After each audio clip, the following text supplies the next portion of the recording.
ஓம் நம சிவாய.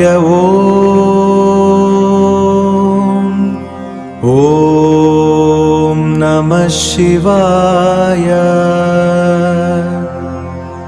அறையினில் கிடந்தபோது அன்று தூய்மை என்றிலீர், துறையறிந்து நீர் குளித்த அன்று தூய்மை என்றிலீர். பிறையறிந்து நீர் பிறந்த அன்று தூய்மை என்றிலீர். புறையிலாத ஈசரோடு பொருந்துமாறது எங்கனே. சித்தர்களில் மிகவும் புரட்சிகரமான மற்றும் ஆவேசமான கருத்துக்களை பாடியவர் சிவவாக்கியர். சடங்குகளையும் சாதி பாகுபாடுகளையும் போலித்தனமான தீட்டு, தீண்டாமை, தூய்மையின்மை என்னும் நம்பிக்கைகளையும் மிக கடுமையாகச் சாடிய பாடல் இது. நீங்கள் குறிப்பிட்ட அந்த பாடலின் எளிய மற்றும் ஆழமான பொருள் விளக்கம் கீழே. பாடலின் வரிகளும் நேரடி பொருளும். அறையினில் கிடந்தபோது அன்று தூய்மை என்றிலீர். பொருள்: தாயின் கருப்பையாகிய இருட்டறையில், கர்ப்பப்பையில் 10 மாதங்கள் இரத்தம், தசை திரவங்களுக்கு நடுவே உடம்பில் எந்த ஆடையும் இல்லாமல் கிடந்தபோது அதை நீங்கள் தீட்டு என்று சொல்லவில்லை, தூய்மையற்றது என்று ஒதுக்கி வைக்கவில்லை. துறையறிந்து நீர்க்குளித்த அன்று தூய்மை என்றிலீர். பொருள்: குழந்தையாக பிறந்து வளர்ந்த பிறகு நீர்நிலைகளில் எந்த துறை நல்லது என்று அறிந்து அதில் இறங்கி குளித்துவிட்டு வந்தவுடனே உங்களை தீட்டு இல்லாத சுத்தமானவர் என்று சொல்லிக் கொள்கிறீர்கள். ஆனால் நீங்கள் குளித்த அந்த நீரிலேயே அதற்கு முன்னால் எத்தனையோ விலங்குகளும் மனிதர்களும் குளித்து உடலின் கழிவுகளை கழுவியிருப்பார்கள்.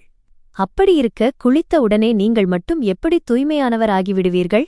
பறையறிந்து நீர் பிறந்த அன்று தூய்மை என்றிலீர். பொருள்: இங்கு பறை என்பது மனித உடலின் பிறப்பை குறிக்கும் தத்துவச் சொல் அல்லது உலகறிய சாற்றுதல் என்ற பொருள் தரும்.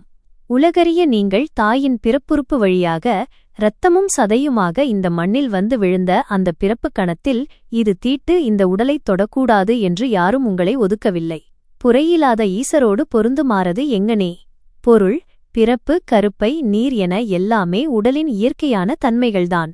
இதில் எதுவுமே தீட்டு இல்லை எனும்போது மனிதர்களாகிய நீங்கள் மட்டும் எதன் அடிப்படையில் சில மனிதர்களையும் சில நிலைகளையும் தீட்டு என்றும் தூய்மையற்றது என்றும் பிரித்துப் பார்க்கிறீர்கள்?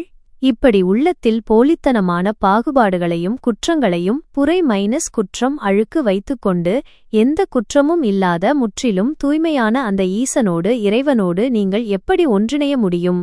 அது சாத்தியமே இல்லை. பாடலின் மையக்கருத்து கிரக்ஸ்: மனிதர்கள் பிறக்கும்போது எல்லோரும் ஒரே மாதிரியாகத்தான் பிறக்கிறார்கள். உடலின் இயற்கை உபாதைகளும் பிறப்பும் அனைவருக்கும் பொதுவானதே. அப்படியிருக்க மனிதர்களில் சிலர் தங்களை மட்டும் உயர்ந்தவர், தூய்மையானவர் என்றும் மற்றவர்களை தீட்டு, தூய்மையற்றவர் என்றும் பிரித்துப் பார்ப்பது முட்டாள்தனம்.